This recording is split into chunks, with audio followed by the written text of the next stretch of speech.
Why women narcissists come back after hurting you. Imagine this. You've finally managed to break free from a toxic relationship with a woman who once seemed perfect, charismatic, confident, and captivating, but over time revealed herself to be manipulative, self-centered, and emotionally draining. You thought you were done. You walked away, determined to heal and rebuild your life.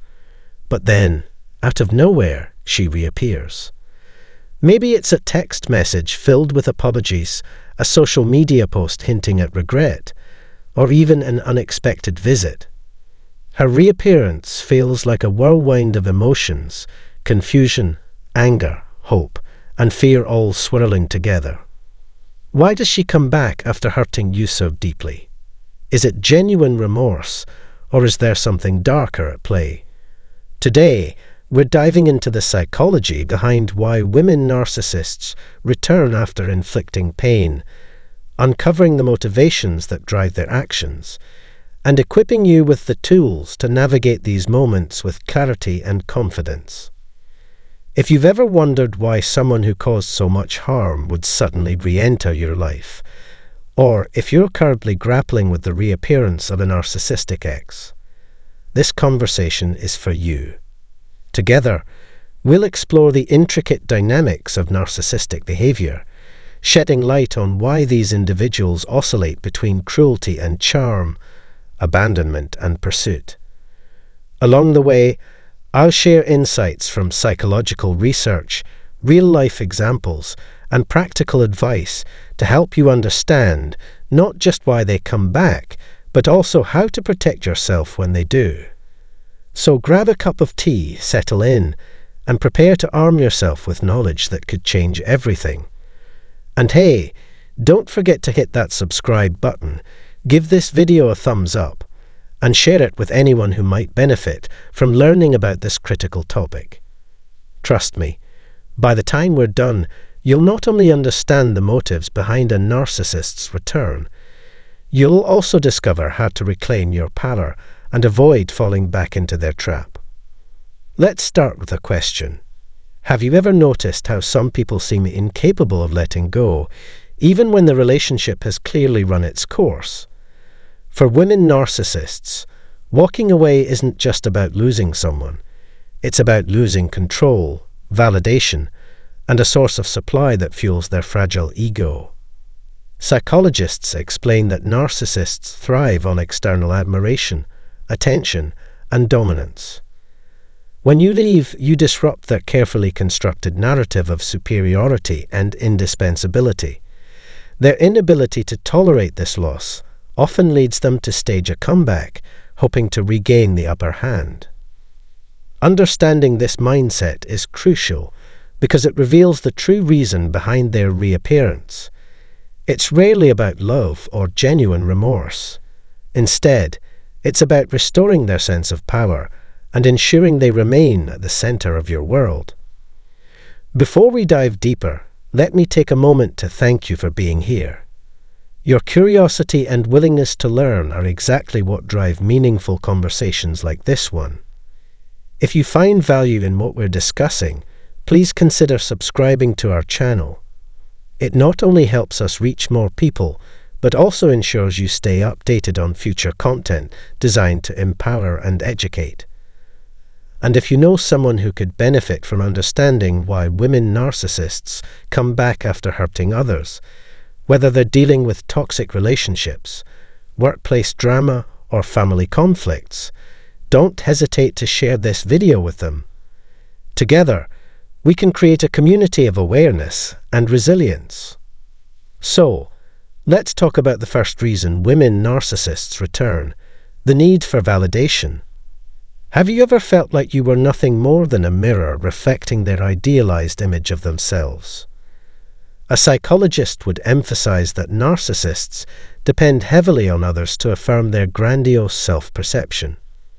When you walk away, you remove a key source of validation, the person who once admired, praised, or catered to their needs.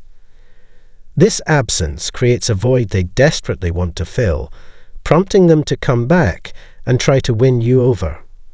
Whether through flattery, promises of change, or dramatic declarations of love, their goal is simple: to restore the flow of admiration they crave. But here's the thing: validation isn't the only factor driving their return. The second reason involves fear of abandonment and rejection. Have you ever noticed how some people react with panic or rage when they feel ignored or replaced? For women narcissists, your departure represents not just a personal failure, but an existential threat to their identity. They view relationships as extensions of themselves, and losing you means confronting their deepest insecurities. A psychologist would note that narcissists often experience intense anxiety when faced with abandonment, as it forces them to acknowledge their flaws and vulnerabilities.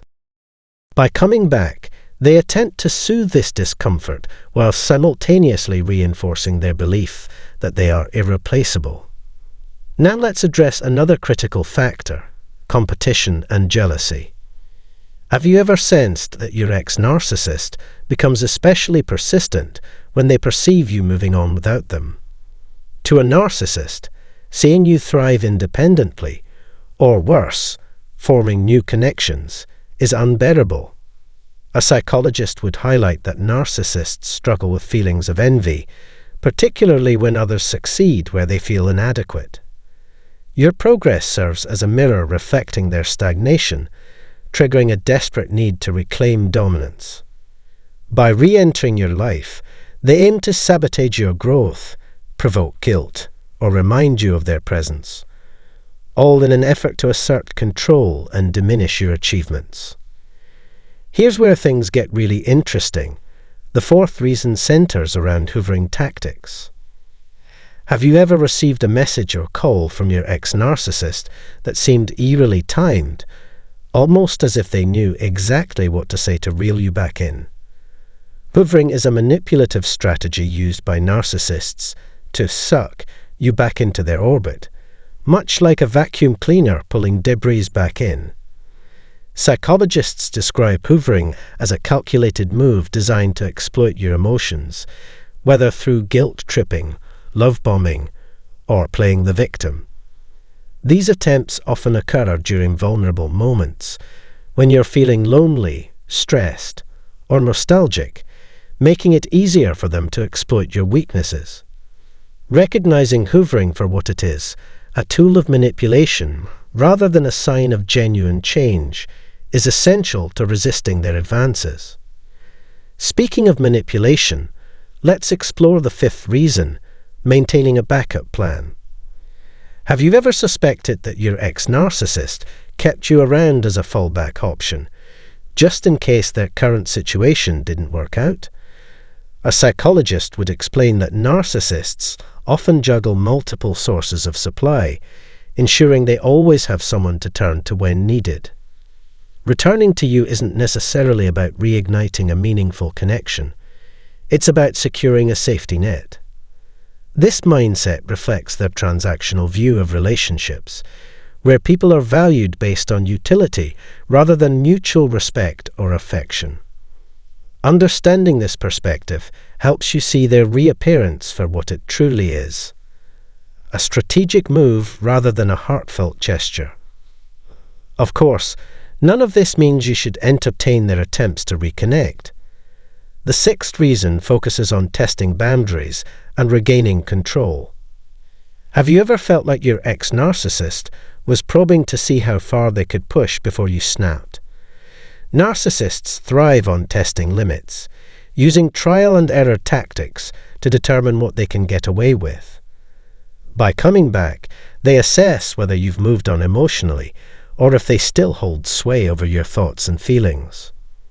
Psychologists stress the importance of setting firm boundaries during these interactions, as any sign of weakness or hesitation can embolden them to escalate their efforts. Standing your ground sends a clear message: they no longer have power over you. As we continue unpacking the complexities of narcissistic behavior, let's pause for a moment to reflect on the seventh reason: projecting blame and avoiding accountability. Have you ever found yourself caught in a web of excuses, deflections, or outright lies when trying to confront a narcissist about their actions? A psychologist would point out that narcissists rarely take responsibility for their mistakes, instead shifting blame onto others to preserve their self-image. When they return, they may frame their reappearance as an act of generosity or forgiveness, implying that you owe them gratitude for giving you another chance. In reality, their comeback is yet another attempt to evade accountability while subtly undermining your confidence. Recognizing this pattern allows you to detach emotionally and refuse to internalize their distortions. Now let's talk about the final, and perhaps most telling, reason, reinforcing their superiority complex. Have you ever felt like your ex-narcissist viewed themselves as the hero of every story, regardless of the actual circumstances? Narcissists operate under the delusion that they are inherently better, smarter, or more deserving than others. Returning to you after causing harm reinforces their belief that they can do whatever they want without facing consequences. A psychologist would explain that this sense of entitlement stems from deep-seated insecurity masked by outward bravado. By coming back, they seek to prove, to themselves and to you, that they remain untouchable, immune to criticism or rejection. Watching you grapple with their reappearance feeds their ego, further solidifying their distorted worldview. By now, you're probably starting to piece together the bigger picture. Each of these reasons highlights the narcissist's relentless need for control, validation, and dominance. While their reappearance might initially seem confusing or even flattering, understanding the underlying motivations empowers you to respond strategically. That's why sharing this knowledge is so vital. By spreading awareness, we empower others to recognize the signs of narcissistic manipulation, resist hoovering tactics, and reclaim their lives from toxic influences. Speaking of sharing, let's revisit the importance of community in this healing journey. Navigating the aftermath of narcissistic abuse can feel isolating, especially if you've been conditioned to doubt your instincts or suppress your emotions. But you don't have to face it alone. By connecting with others who've walked similar paths, you gain access to invaluable support, resources, and encouragement. Whether it's joining a support group, confiding in trusted friends, or simply engaging with online communities, reaching out reminds you that you're not alone and that healing is possible. That's why I encourage you to share this video with anyone who might benefit from it. Together, we can break the cycle of abuse and foster healthier connections based on mutual respect and empathy. Before we wrap up, I want to extend my heartfelt gratitude to you for sticking with me through this journey. Conversations like these aren't always easy, but they're necessary if we hope to foster greater awareness and resilience. If you found this discussion enlightening, please don't hesitate to hit that like button and share it with your network. Every click, comment, and share brings us one step closer to spreading awareness and empowering others. In closing, remember this: the reappearance of a woman narcissist isn't about you. It's about their insatiable need for control and validation.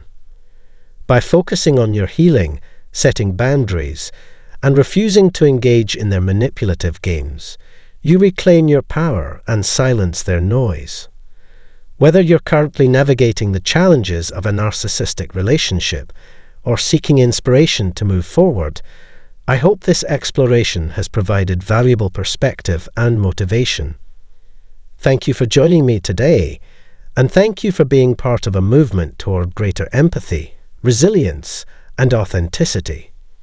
Until next time, take care and trust that you have the strength to overcome anything life throws your way. Don't forget to subscribe, like, comment, and share this video with anyone who might benefit from it. Together, we can make a difference. The narcissist didn't want to lose you. This is what they truly wanted. What if you were only scratching the top of what you thought you knew about how badly the narcissist wanted to keep you? It might have seemed like they couldn't stand the thought of losing you, that their beseeching and promising showed a real fear of leaving you. But things are much more planned, complicated, and self-serving than they seem. People who are narcissists are not motivated by love or being vulnerable. Instead, they are masters at manipulating others to get what they want. They were trying very hard to hold on to you, but they never wanted to lose you as a person. Instead, they were afraid of losing the important role you played in their lives as a source of approval, power, and validation. At first look, the narcissist's emotional outbursts might have seemed real. Tears, emotional apologies, and strong promises to change can make someone seem vulnerable from the heart. It's possible that you thought you were seeing a rare moment of truth, a crack in their normally thick emotional walls. But these times were often planned performances meant to trick you into feeling sorry for them and bring you back into their circle. They weren't based on love, they were based on protecting themselves. For narcissists, losing you meant they would miss having you around, not missing the mental support you gave them. The need to always be right. Apologizing is what a narcissist needs to keep their ego alive. Not just a treat, it's an important fuel.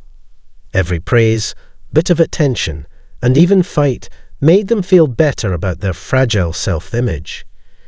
You became an important part of their sense of self by praising them, reassuring them, or just putting their needs ahead of your own. When they lost you, they lost the outside support they needed to keep up their false sense of self-worth and authority.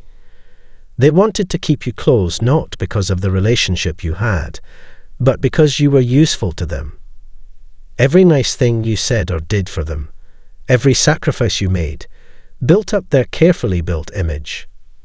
Without you, their sense of self-worth was at risk of falling apart. The need to be in charge. Control gave them more power, while approval fed their ego. A narcissist doesn't just want to be admired. They want to control what you think, feel, and do. They did everything they could to keep you dependent on them, like pulling your confidence down or making you question yourself. The more they could make you feel unsafe, the more you would want their support and direction. This relationship wasn't happened by accident. It was a carefully thought-out plan to keep them in charge of your life. When you started to pull away, they tried desperately to grab you back. It wasn't because they were hurting, but because they were afraid of losing their hold on you. Losing you meant they lost more than just a source of approval. It meant they lost power over your life. Every tear they shed and every desperate plea they made was meant to make you feel sorry for them, give you hope again, and pull you back into their web. They used the fact that you cared about them and believed they could change against you by using your kindness against you. Did they ever really care? This question, did they ever really care about me, is one of the hardest things for people who have been in narcissistic relationships to face. Narcissists can make bonds with others, but those bonds are rarely selfless or unconditional. They might have liked being with you, appreciated your help, or admired the things about you that made you special. They always put their own wants ahead of these feelings, though. They really meant, "I can't lose what you do for me," when they said, "I can't lose you." Their love was often conditional, based on how you helped them feel good about themselves and met their wants. Even when they said they would change, it was rarely to make the relationship better and more balanced. Instead, they cared about keeping the situation that helped them the most. It wasn't a mistake that they caused emotional highs and lows. They were control tools meant to keep you off balance and focused on them. What's really at stake for narcissists? If a narcissist thinks you're moving on, they might make big moves, sudden vows of love, or promises of change. When people act in these ways, it can feel like a big step forward, like the mental walls they've been building are finally coming down. But these actions don't really mean that they want to change. They're just calculated ways for them to show that they're still in charge and keep you from avoiding their control. They don't fear losing you as a person. They fear losing the power, approval, and control they got from being with you. People who lose you have to face the fact that they are no longer the center of someone else's world, that they are no longer respected, and that they are no longer in charge. It directly threatens the weak story they've made up about who they are. This is why their efforts to keep you can be too much, make no sense, or even seem to go against each other. They might seem caring and open one minute and cold and sneaky the next. These changes aren't happening by accident. They're planned moves to keep you from being stable. Finding out what their real goals are. Figuring out why a narcissist acts the way they do is painful, but gives you power. It means admitting that their behaviors were never about love or connection, but about protecting themselves and being in charge. Being aware of this fact can help you get back your sense of self and stop being manipulated by them. The path isn't easy, but it's important because it leads to understanding, healing, and being free from a narcissist's control. The narcissist is using a carefully thought-out technique called hoovering to try to get you to return to them. It's called hoovering because the person who does it keeps trying to suck you back into their life. It's not an act of love or a genuine attempt to fix a broken relationship. Instead, it's a planned move to get back the power and control they feel is going away. How hoovering is used to trick people.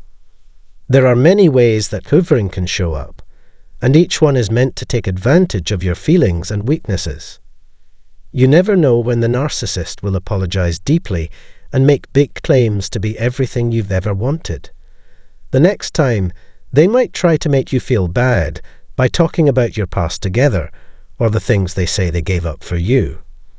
They often try to hide the pain and trouble they've caused by romanticizing the good times. They may even bring up common friends or family members to put pressure on you to get back together. These strategies are sneaky because they are designed to target your sympathy, hope, and need for closure. They might seem serious and even life-changing, but their goal is not to build trust or make things better. Instead, the narcissist only wants one thing: to get back in charge and make sure they always have approval. If hoovering doesn't work, escalation and smear campaigns will. When the narcissist fails to get you back, they rarely just leave without saying anything. In order to protect their egos and power, they instead step up their efforts and often do harmful things. A common strategy is the smear campaign, in which they change the story to make themselves look like the victim and you like the bad guy. By spreading lies or exaggerated stories about how the relationship ended, they want to hurt your image and get other people to feel sorry for you and support you. They said that they were mistreated and that you were the one who broke up the relationship. This story not only keeps them from being responsible, but it also makes them want to keep control of the story and, by extension, of you. Acknowledging fault or showing real regret is impossible for narcissists because it forces them to face their own flaws. That would put at risk the fragile identity they've built, one that counts on being better and more reliable. Why the narcissist was afraid of losing you. If the narcissist really wanted to keep you, it wasn't because they loved your uniqueness or the bond you had with them. For them, you were an outside source of approval, a way to boost their self-esteem, and a sign of how powerful they were. They felt stronger in their sense of superiority and power over their surroundings because you were there. When they felt you leaving, they were scared not because they loved or were going to lose you, but because they would no longer have the approval and control you gave them. Being aware of this can be both painful and freeing. It shows that the problem in the relationship was never about how inadequate you were. Instead, It came from the narcissist's constant need for approval from others and their failure to face their own insecurities. They were most afraid of losing what you stood for in their ego, not you as a person. Getting away and keeping yourself safe. The circle of manipulation often goes on after a relationship with a narcissist ends. They might come back with the same plans to try to take back charge. Even though apologies and promises may sound sincere, they are rarely backed up by actions or real self-reflection. Their goals haven't changed. They still want to be accepted and avoid feeling empty inside. To protect yourself, you need to set clear limits and see their behavior for what it is, a sign of their unsolved problems, not a measure of how valuable you are. The fact that they can't let go is because of their own needs, not because the connection is valuable. Letting go of the hope that they'll change and putting your own healing first are both important steps to free yourself from their control. A way to get better. Keep telling yourself that their actions don't make you who you are as you move forward. You can start to heal when you stop thinking about what the narcissist did and start thinking about your own growth and well-being. Keep in mind that it was never your job to meet their need for control and approval. You can't fill the hole inside them, and you shouldn't risk your happiness to try. You can get clarity, peace, and freedom by understanding the narcissist's real goals. Their fear of losing you was never about love. It was about not facing the sadness they feel inside. You can break free, get better, and get back your sense of who you are. Allow us to continue the conversation. Thanks for coming along with me as I look into the narcissist's actions and thoughts. Please like, share, and follow if this conversation spoke to you.